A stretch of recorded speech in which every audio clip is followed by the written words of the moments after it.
É com muita satisfação que mais uma vez iniciamos um podcast Antares Altas Ideias. Desta vez aqui com meu amigo João Paulo, né? É isso aí, Em outras ocasiões, né, João Paulo? Você me entrevistou, né? E hoje aqui nós hoje trocamos de papéis aqui. Essa troca de papéis, né? Com certeza. Mas o João Paulo está trazendo aqui para nós, para quem todos já conhecem o João Paulo, né? João Paulo é um dos nossos grandes ícones e professores aqui das nossas turmas de terceiro ano e ensino médio, né? E hoje ele vai trazer aqui para nós um assunto que é de total interesse para todos esses jovens aí que têm interesse em passar, não somente no Enem, né, João Paulo, mas também em todos os vestibulares do Brasil, né? Então aqui nós vamos trabalhar, né, João Paulo, algumas técnicas de como de aprendizado, né? De como passar nesse Enem. Isso. Quais são as dificuldades, como usar técnicas que facilitem esse acesso. E o João Paulo aqui vai se utilizar de trabalhos que ele faz e também com auxílio da neurociências aqui para a gente trazer coisas novas. João Paulo, e aí? Expedito, primeiro é uma alegria estar aqui com você mais uma vez. É um momento ímpar, né, de troca de informações, de conhecimento. É muito bom, a gente aprende muito estando aqui nesse podcast também. E com você fica mais especial ainda.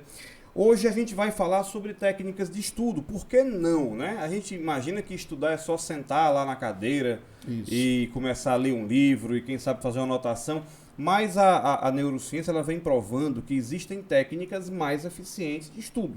Tá? E esse trabalho que a gente vai estar falando aqui é baseado num livrinho, num e-book, né, que eu fiz aqui para os nossos alunos do Antares. Quer dizer, todos eles receberam esse e-book. Tá? Ele tem um título bem legal, bem interessante, bem moderno, que é assim, ó, Como estudar para passar no Enem e vestibulares utilizando o método EPA.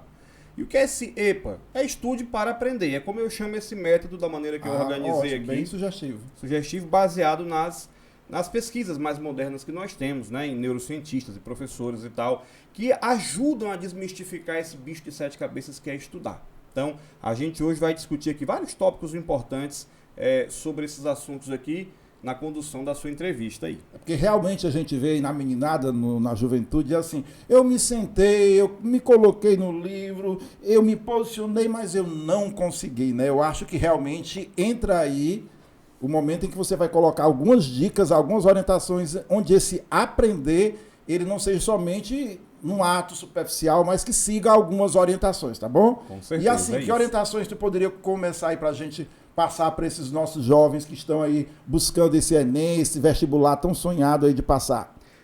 Primeira coisa importante, eu queria dizer o seguinte, que não existe fórmula mágica, né?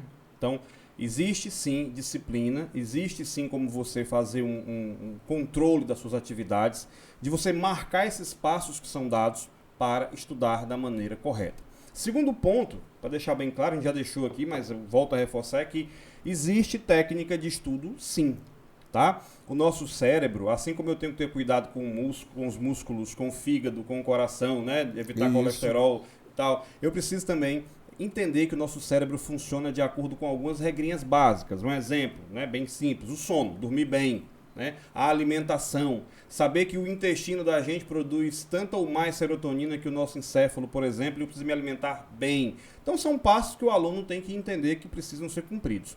E a segunda coisa, aliás, terceira coisa, já que pra gente, é a gente entender que uma coisa hoje que está sendo batalhada a cada minuto, a cada segundo, a nova moeda da humanidade não é mais dinheiro, é a atenção.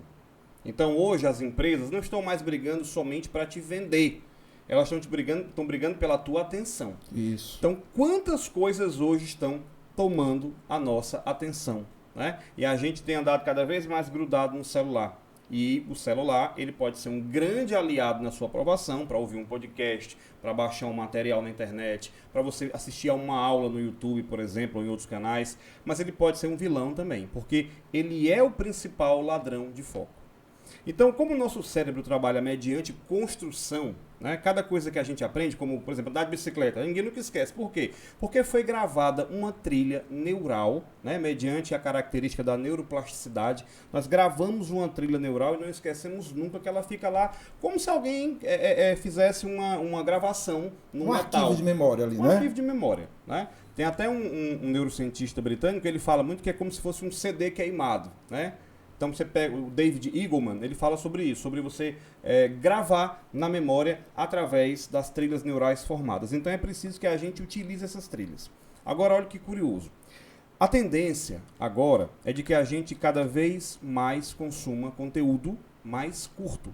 A gente vive a era do conteúdo, não é mais aquela era em que a gente tinha que pesquisar na enciclopédia, né, na biblioteca. É uma era em que o aluno tem acesso a todo tipo de informação e ele consegue não achar essa informação devido à bagunça que está muitas vezes na cabeça dele e o próprio YouTube. Tá? Por isso que os criadores ficam se organizando. Então como é que é essa bagunça? Como é que isso é formado? Cada vez mais a gente está acostumado a consumir conteúdos curtinhos. E olha só a diferença de um vídeo de 20 segundos no TikTok, Instagram, no Reels, por exemplo, no Shorts do YouTube, para uma aula de 50 minutos.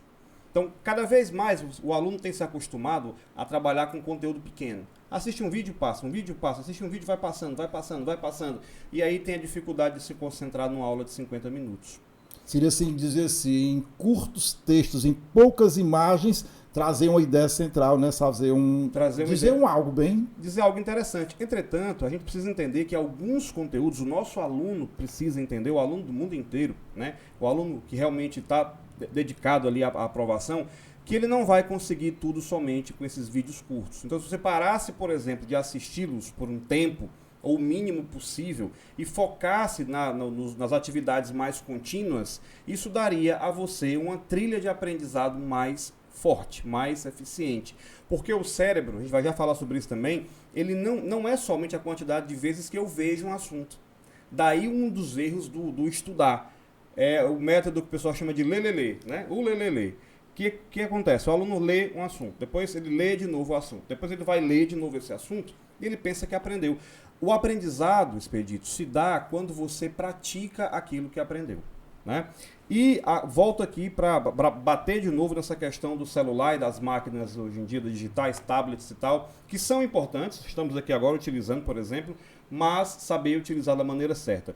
Existe um neurocientista francês, que é o chamado Michel Dermouget, e ele lançou um livro de tema muito polêmico, né, chamado A Fábrica de Cretinos Digitais.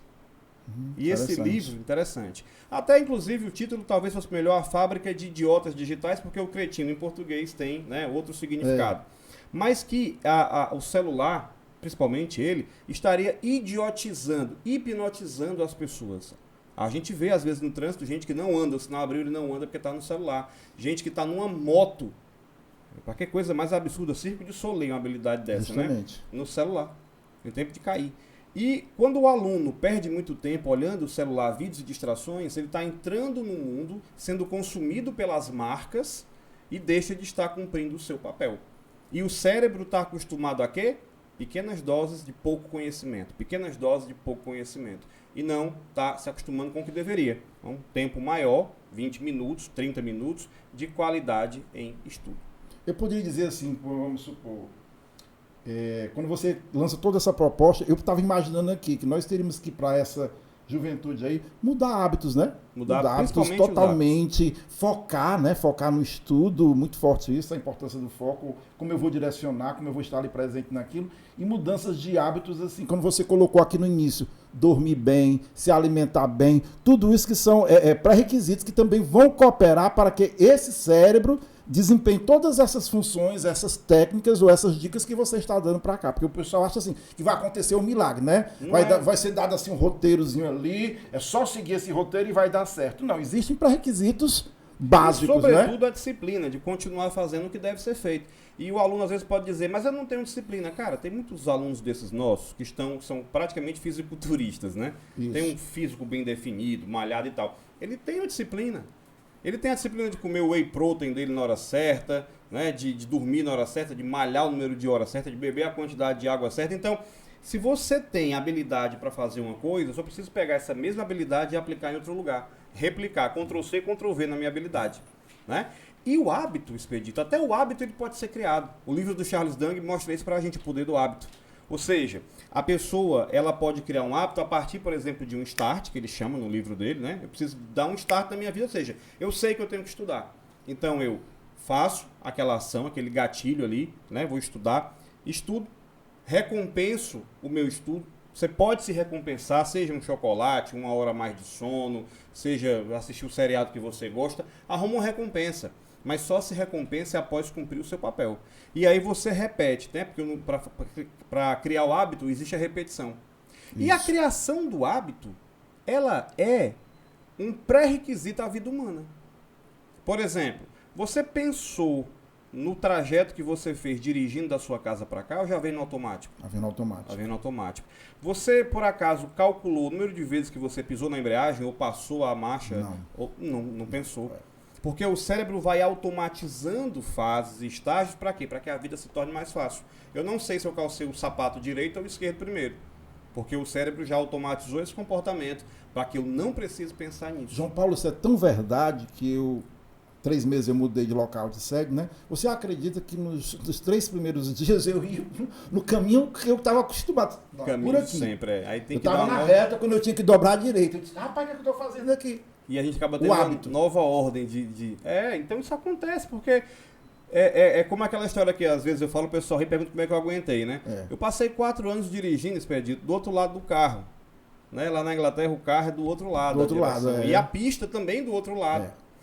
A giratória, né? Aqui a gente vai pegar a Praça Portugal, o da Guanambi, a gente sai pela direita, lá pela esquerda. Pela esquerda. E dá uma confusão mental, mas você se habitua. Tanto é que quando eu voltei, eu errei aqui. Né? Você errar em casa é até mais irônico. Né? Caso de rotas, fusos horários, né? Tudo isso Total. A gente vai criando novos hábitos. Mas né? o cérebro é capaz, sim, né? A gente não pode ter essa preguiça mental, essa preguiça cerebral aí, porque o cérebro ele é capaz de aprender tudo a todo instante. É claro que o da criança é mais rápido. Eu diria assim, até olharia aí para esse nosso público aí, essa nossa juventude, e perguntava assim, eu acho que você colocou muito bem a história dessa disciplina para o despertar do físico, né? O que foi que motivou? Qual foi o fator motivador que fez com que esses nossos jovens tivessem uma disciplina na alimentação, uma disciplina nos horários? Eu já vi jovens extremamente disciplinados. E não sei se você observou nos recreios dos colégios, eles levam tapauzinho com o peito de frango, a batata doce, todos esses alimentos próprios para isso. Aí eu diria assim,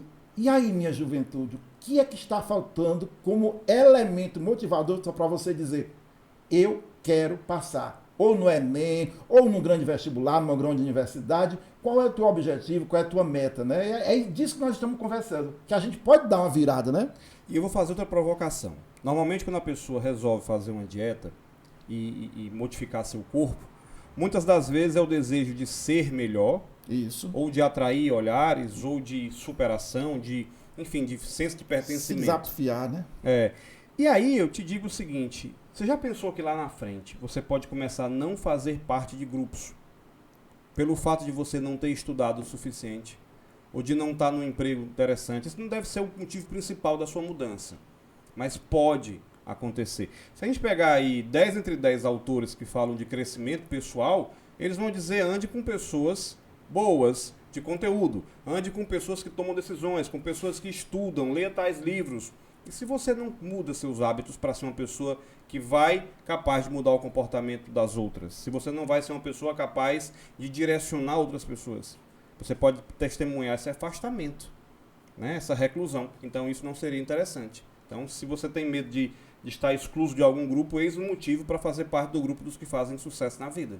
Você tocou num ponto muito importante, você diz assim, muita gente achava que o importante era memorizar, né? O lelele, né? Lelele. E aí, nessa nova perspectiva, em todas essas contribuições da neurociências, como é que eu poderia trazer aí? Que bom uso seria? Porque a memória, ela continua importante. Que bom uso eu poderia fazer dessa memória? Que dicas você daria para que essa memória ela fosse usada de uma forma mais né? Eu vou dizer que você aí, nesse momento, dê um pause aí no vídeo, vá pegar papel e caneta para você anotar algumas coisas importantes que a gente vai falar aqui. A primeira delas é que Olha é o aí, seguinte...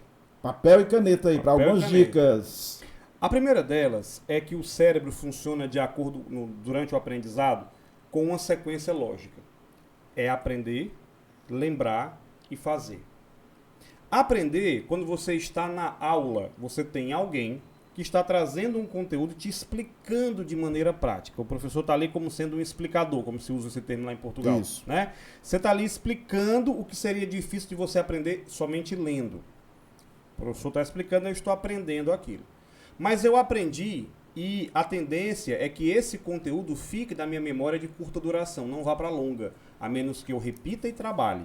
Então eu preciso aprender, depois eu preciso lembrar, ou seja, a leitura do conteúdo que você fez em casa, e aí mais uma anotação.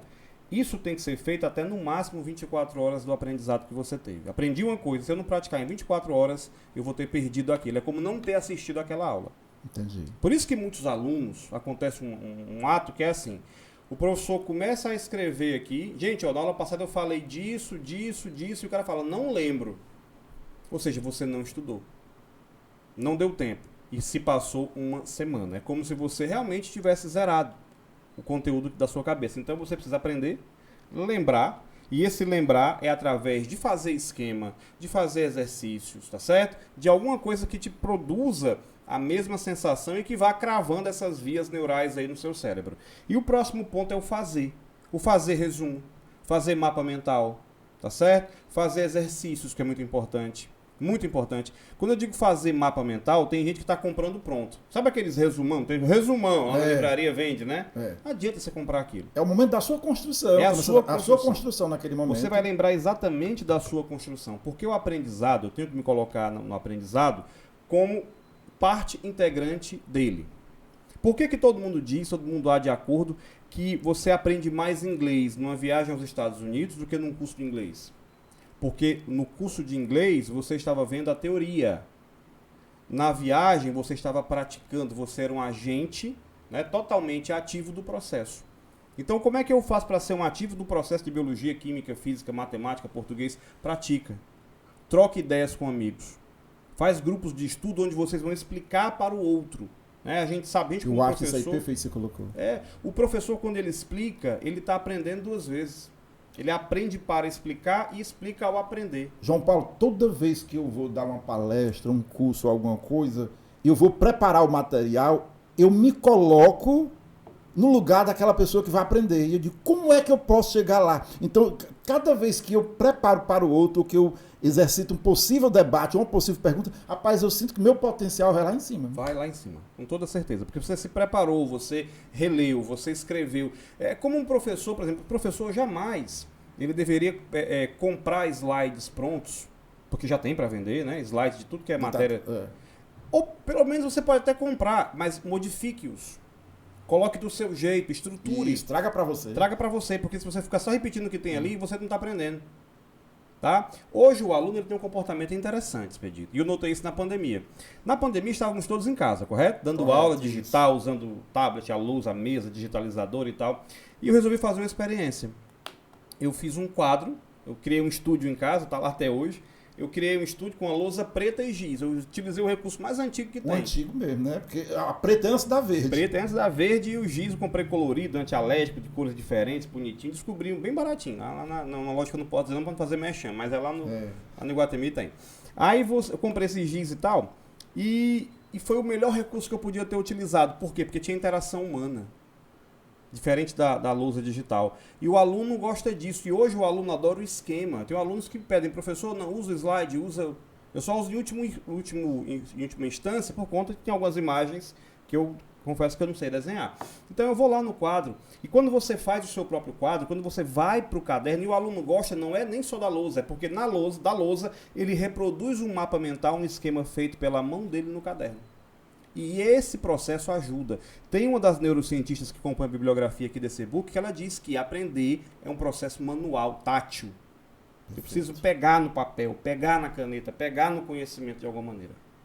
Isso é. E eu te digo assim, minha experiência, por mais que se tenha os esquemas, se tenha os slides, se tenha os e-books da vida, né? Rapaz, eu ainda, João Paulo, sou amarrado no livro. Eu também. Eu sou amarrado no escrever, estar aqui com o livro do lado e fazer a minha inscrição, o meu resumo, o meu fichamento. Eu não sei se isso aí na perspectiva aí do novo, como é que tá, mas eu sou desse tempo ainda isso é uma que técnica, escrever, de produzir. Essa técnica não passou. Não passou, né? Não, de jeito nenhum. Quer dizer que eu estou atualizado. Totalmente. Essa técnica nunca passou. Quando você pega um resumo pronto, o seu cérebro fica naquela só de tentar absorver sem a ferramenta do fazer. E isso é ruim para o cérebro. Tá? E eu te digo mais uma coisa, Expedito. Agora eu te digo assim, só te interrompendo. Mais dois, nós estamos numa cultura que a moçada quer a coisa pronta, quer a coisa já ali no celular, já resumida. Eu acho que é isso que está travando, não será?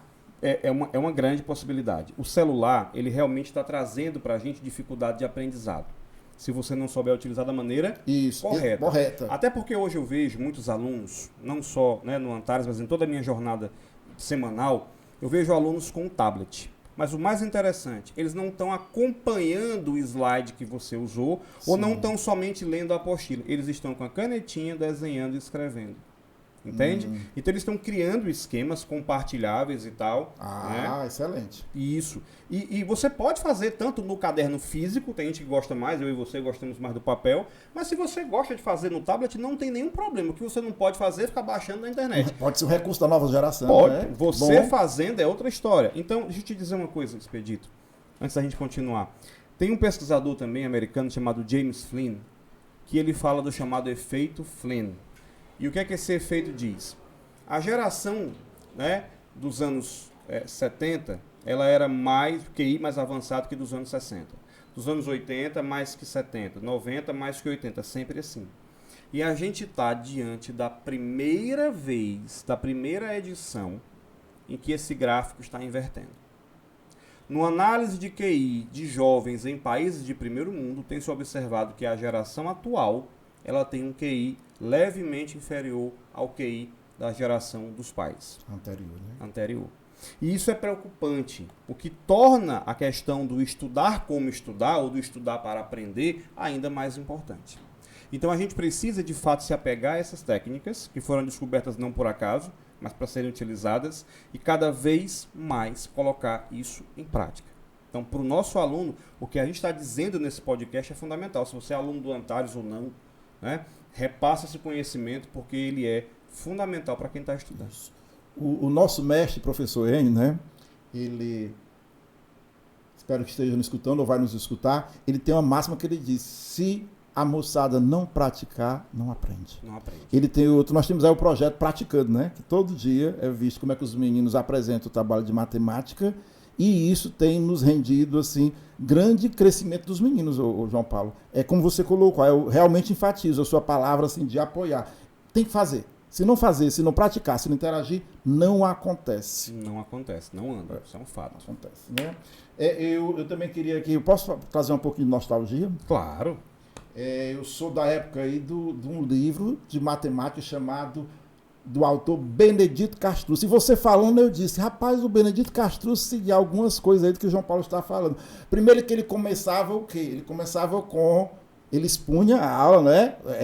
O explicador, né? Uhum. E depois ele vinha exercícios resolvidos. Viu? Um exercício todo resolvido, prontinho. Depois ele trazia exercícios propostos. Tem que fazer. Depois ele vinha testes. E no final ele botava exercícios de fixação. Então, existia uma sequência, assim, que fazia com que todo esse procedimento de colocar, de fazer, de lembrar, de ir, seguir toda essa linha dentro da matemática. Exato. E você pode usar esse mesmo procedimento em qualquer outra disciplina. Qualquer um, né? Inclusive, eu diria que o interessante é se a gente pudesse fazer isso aí de maneira intercalada. Porque com antibiótico você não toma um comprimido só, né? Um remédio para gripe, a virose pegou a gente aí esses dias também. A gente não pode tomar uma dose só. Você vai tomar uma dose de 8 em 8 horas e tal e tal. Com o estudo é a mesma coisa, acredita? Eu preciso de pelo menos 3 repetições daquele assunto. E o mais interessante é que essa repetição do assunto não é repetido lelele, sai lendo. Eu sei. Mas é de você fazer o resgate. Porque a neurociência também descobriu, Expedito, que a gente firma o aprendizado, a gente consolida o aprendizado quando a gente faz o que a gente chama de resgate. É como se eu chegasse e dissesse uma coisa nostálgica também. Lembra que os pais faziam isso? E aí, o que é que você aprendeu na aula hoje? Me fala. Então, à medida que o aluno está falando, ele está resgatando o conteúdo, está passando pela memória dele mais uma vez, de trás para frente, mas está passando, e ao resgatar ele está fixando também. Então, é interessante que você faça o resgate desse conteúdo, a rememoração. É um processo ativo em que você vai dar a sua visão sobre ele. E se você perceber que você não conseguiu resgatar tudo, não tem problema, volta lá, lê de novo, estuda o assunto de novo e faz um novo resgate da memória. Por que o professor aprende tanto? Porque repete a mesma aula quantas vezes? Durante quantas a semana? turmas? Em quantas turmas? Em quantos anos de vida? Em quantos anos? Refaz os programas anuais. Então, toda essa coisa de estar lá bem na pontazinha, né? Com toda certeza. E assim, nós poderíamos dizer assim, com relação a...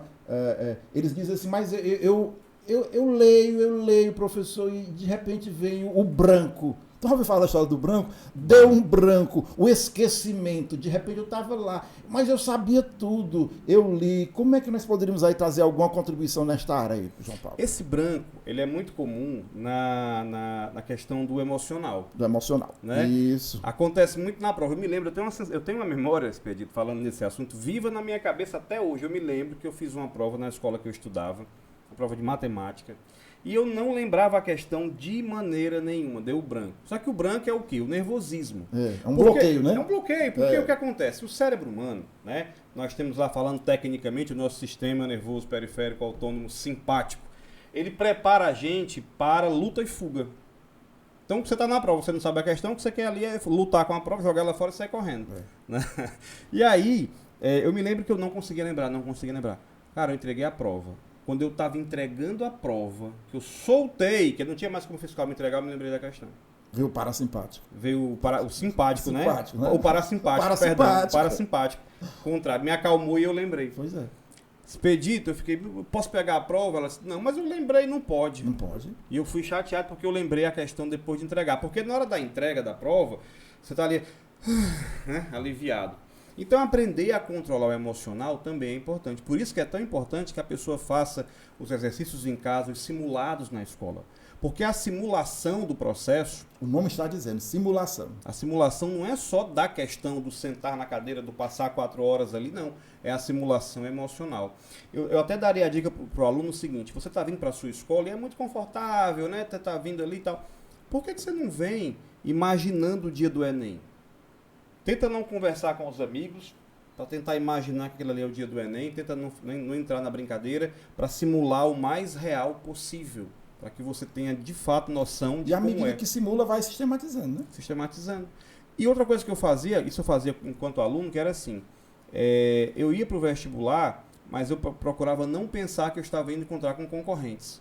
Eu focava como se eu estivesse na minha escola, na minha sala, na minha turma. Aliás, foi tão engraçado isso, que quando eu fiz isso, eu cheguei a fazer um vestibular na minha sala. Né? Isso aí já é outro assunto para outro podcast, né? Alguns chamariam de lei da atração, né? Mas foi bacana. E eu percebi que isso me ajudou muito. O fato de você estar ambientado, controlar as emoções. Agora, isso muito bem colocado. Eu aí nas escolas, e muitos diretores e supervisores principalmente passam por essa questão, que os pais perguntam assim para nós, João Paulo, por que esse vestibular simulado tem que ser num sábado à tarde? Simular exatamente a hora da agonia. Hora que vai acontecer, para você já estar acostumado. Aí nessa hora você está acostumando o quê? Todo o seu complexo corporal, desde o físico, o digestivo, o sono, tudo. Eu não vou longe não, isso seria um treino importante para mim, por exemplo. Eu morro de sono sábado à tarde. Parece que meu cérebro é programado para sábado à tarde eu desmaiar de sono. Eu não marco nada expedito para sábado à tarde. Então, se eu souber que eu tenho um vestibular, ou um aluno, seu filho, no caso, seu irmão, a pessoa que estava fazendo vestibular, se ela simula essa condição, o cérebro vai entendendo, né, que aquele horário ali não é para dormir, não é para descansar. Pelo menos naquele ano, você tem um compromisso com o vestibular. Você vai ficar com aquele recurso, na hora que você for usar... Com toda certeza. Tá entendendo? É um recurso a mais. Eu também, João Paulo, quando eu chego sábado assim, 1 hora, parece assim que você...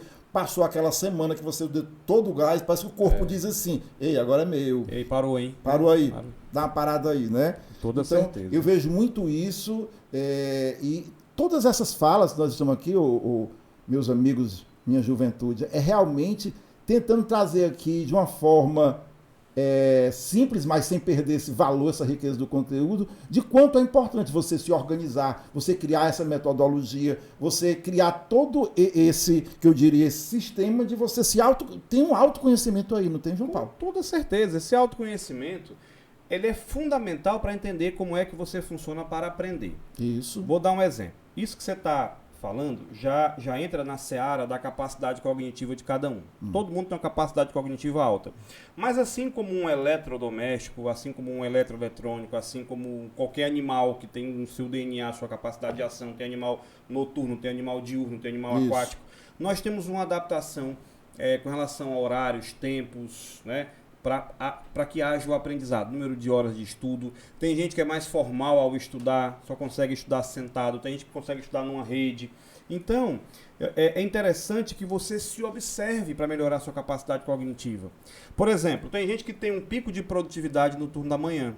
Tem gente que adora trabalhar de manhã. Então, se conheça com relação a isso. Você gosta de fazer questões de manhã? Ou você percebe que para a teoria, para absorver aquela teoria, para fazer o teu resumo, o teu mapa mental, você é mais ativo pela manhã ou à tarde? Então, é interessante conhecer isso.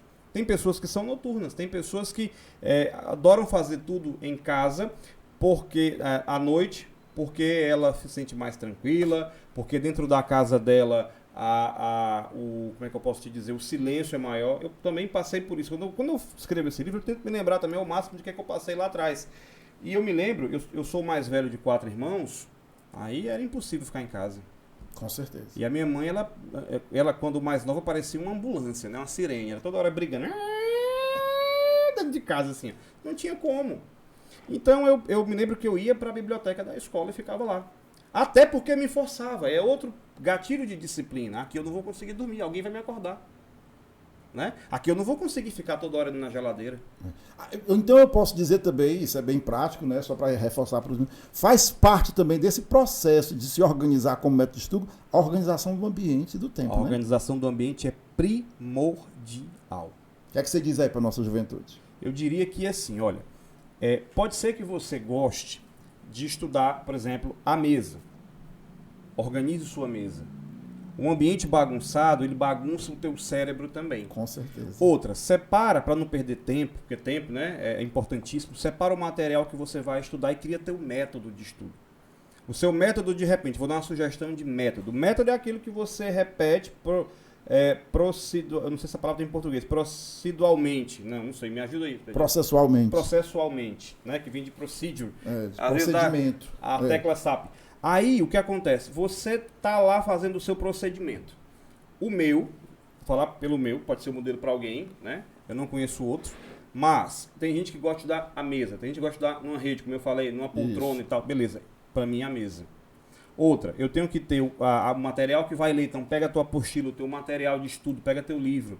E um caderno do lado. Mas eu gosto do tablet, sou geração mais moderna. Pega o tablet. Contanto que você produza o conteúdo e não deixe não vai imprimir da internet. Eu já vi para vender no Instagram aí, pacote de mapas mentais, não faz isso, tá? Produz o teu. Então, lê, resume e cria um mapa. Isso é um método. Isso. O que é um mapa? É um esquema do que você aprendeu. Por exemplo, quando você olha para uma lousa bem esquematizada, bonita, pegar aqui uma lousa do professor Gugel, né? Professor Gugel Filho de Professor Biologia. Diógenes, já viu a lousa do professor Diógenes de física? Bonita quando também. Ele dava aula de física? Professora Adriana, que adora escrever. Professora Adriana. Eu detesto dar aula depois da Adriana. Porque tem que apagar muita coisa. Fica com pena, né? Vai apagar isso? Não é pena, não. Tô com preguiça mesmo. Eu fico com pena do aluno. Aí, você pega aquele esquema bonito. Aquilo é um mapa mental. Aquilo ali é a maneira que o Gugelzinho tá aqui conosco, né? Que a Adriana, aqui já para gravar o próximo episódio. É a maneira que eles calcularam durante anos, né? É uma experiência sendo passada ali de como é que ele vai organizar aquele conhecimento na cabeça do aluno. Então esse mapa mental te ajuda a entender. Entende? Com todas as suas setas e balões, é uma maneira de você aprender. Então é muito importante que você crie a sua metodologia. Tem gente que vai dizer, não, eu prefiro chegar logo após a aula, fazer o mapa mental, depois consultar para ver se ele está certo na teoria. É uma metodologia válida. Cada qual precisa encontrar a sua metodologia. É bom assim deixar. Esse mapa mental é um esquema, né? É o seu esquema, a sua sequência de ideias, como você resumiu, qual a ideia que chama, que faz o gancho de lembrar alguma coisa. Então, eu queria só lembrar isso para vocês, porque é assim, nem tudo, né, é mapa mental. Às vezes tem uma diferença muito grande entre uma nota, um resumo e um mapa mental. Por que o nome do mapa é mapa mental? Porque é o seguinte... Vai, esclarece aí para nós. O nosso cérebro, ele não aprende, ele não grava, ele não absorve as coisas de maneira independente. Eu estou toda hora associando alguma coisa. Se eu disser assim, imagine o professor Gugel vestido de bailarina. Você vai conseguir, né? Não sai da sua cabeça agora. Não quero imaginar o que eu estou pensando. Né? Então, assim, a gente faz, né? Pode falar, Gugelzinho. a gente tem uma maneira de organizar as coisas linkando. A gente linka. Por isso que o mapa mental, ele linka uma coisa com a outra. Então, quando você escuta falar em Gugel Filho, você já pensa em biologia. Biologia já lembra da apostila. Isso. A apostila já lembra de aula, né? E aí você, Adriana, geografia, matéria tal, geografia física, geografia política e tal. Então, o cérebro da gente, ele não enxerga o DNA. Você põe o DNA no meio do papel, aí você sai ligando tudo aquilo que é a importância dele. Ele autoduplica, ele faz o RNA, ele é objeto de estudo da genética, não é isso? Então a gente já está criando um mapa de conexões. Então o mapa mental nada mais é que um mapa de conexões. Pega um papel, põe OTAN, né, Adriana? Lá no meio do papel e sai escrevendo, puxando setinhas, tudo que é a OTAN, quais são os países que pertencem, quais são as funções da OTAN, para que ela serve. Perfeita a sua colocação, perfeita. E aí você consegue fazer um mapa baseado nas múltiplas funções de tudo aquilo que você está estudando. Não é isso? Eu acho assim, o tema é maravilhoso, eu acho assim, extremamente pertinente e extremamente assim, sem fim. Não termina aqui, até porque seria uma audácia nossa achar que nós resumimos aqui tudo, né? Ou chegamos a falar de tudo, é muita coisa.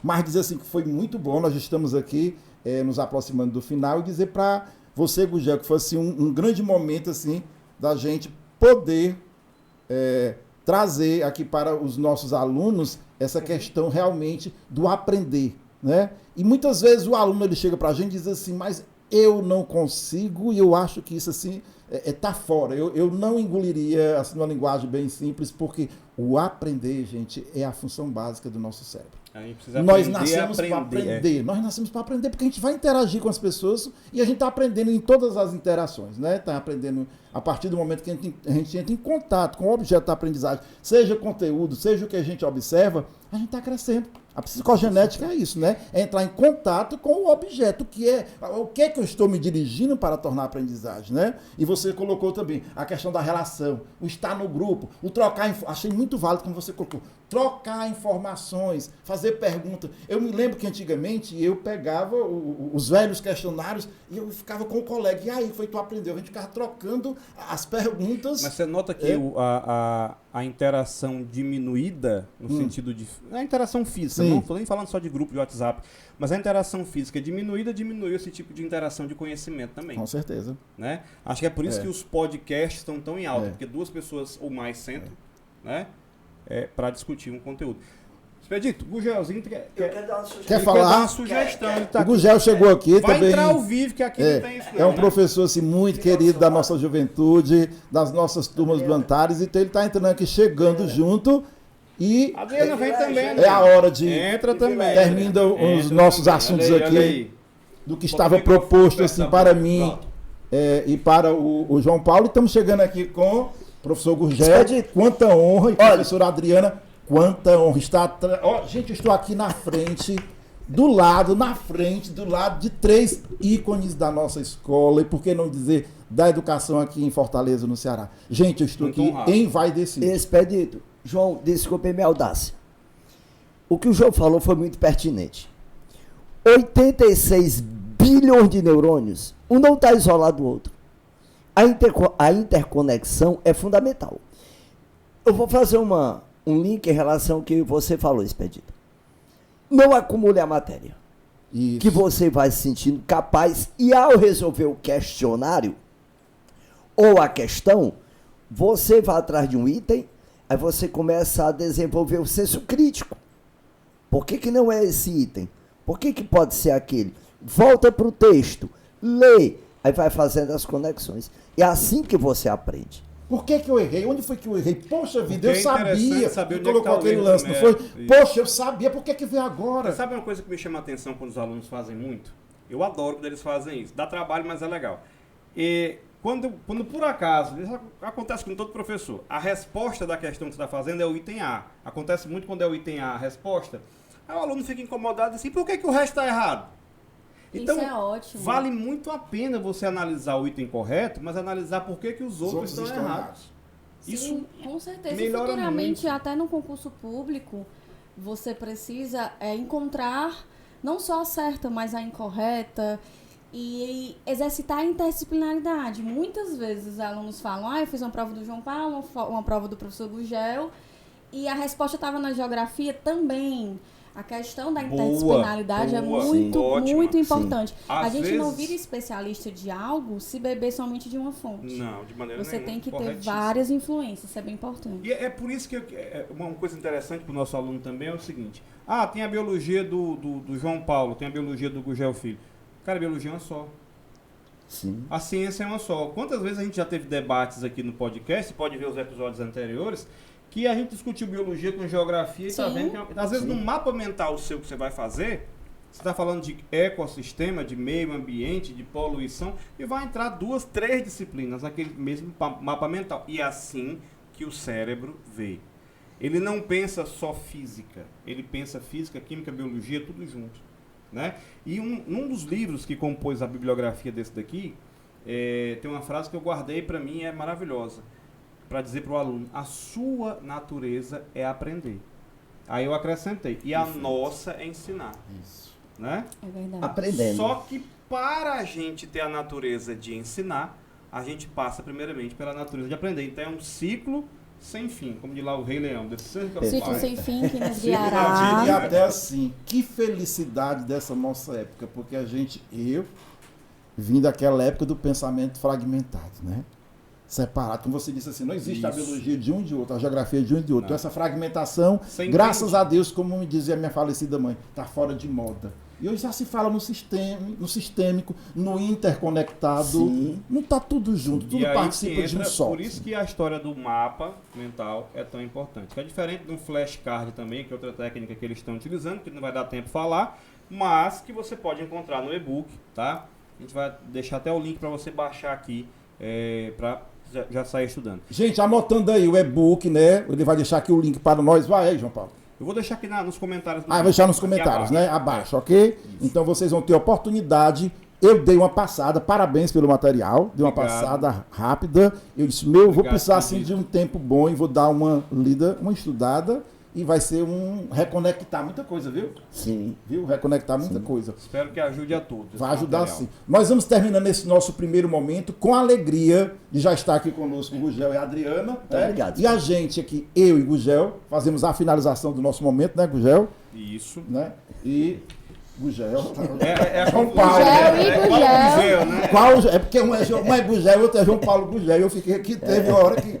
Né? Então, mais dizer a vocês aí todos, né? Esse momento foi realmente especial para você. Espero que nós tenhamos ajudado a vocês fazerem uma melhor orientação para si mesmo com relação a que vocês podem chegar lá, construir suas próprias técnicas e que esse Enem não é nem um bicho de sete cabeças, esse vestibular não é nem um bicho de sete cabeças e que a gente pode chegar lá, entendeu? Então, parabéns aqui por essa exposição e estamos aí prontos para mais um outro podcast, né? Vai já começar uma nova gravação aqui nos estúdios do Antares. Gente, foi um prazer estar com vocês. Um grande abraço. Curta esse vídeo, compartilhe o máximo que você puder. Tá aqui na plataforma do YouTube, tá no Spotify. Isso. Tem os episódios anteriores também. Enfim, a gente está aqui sempre trazendo conteúdo de qualidade para vocês. E obrigado a todos. Obrigado a você, Expedito. João Paulo. Muito obrigado pela aí a todos. condução, pelo esse momento prazeroso de troca de experiências, de informações. Digo aí. mesmo. Abraço grande. Fica aí com Abraço. vocês. Abraço, viu? hein? Tchau, tchau, gente. Parabéns.